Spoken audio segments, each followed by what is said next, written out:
আমি ৭১ বিধিতে মাননীয় অর্থ ও পরিকল্পনা মন্ত্রীর মহোদয়ের মনোযোগ আকর্ষণ করছি।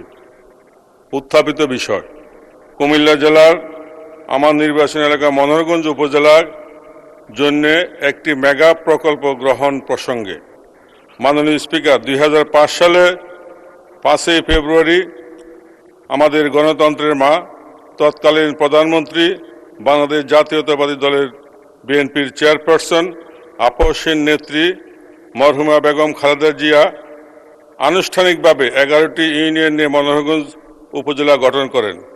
রাজনৈতিক প্রতিহিংসার কারণে এখানে প্রতিষ্ঠিত হয়নি উন্নত যোগাযোগ ব্যবস্থা, ভালো মানের শিক্ষা প্রতিষ্ঠান, নেই কোনো ভালো মানের সরকারি স্বাস্থ্যসেবা সুবিধা কিংবা বাণিজ্যিক প্রতিষ্ঠান। যৌক্তিক দাবি থাকা সত্ত্বেও মনোহরগঞ্জ উপজেলা এলাকায় প্রতিষ্ঠা করা হয়নি পৌরসভা। এক কথায় বলা যায় আধুনিক জীবনযাত্রার সবকিছু এখানে অনুপস্থিত। পিছিয়ে পড়া মনোহরগঞ্জের সার্বিক ভৌত অবকাঠামো উন্নয়ন এখন সময়ের দাবি বলে আমি মনে করি।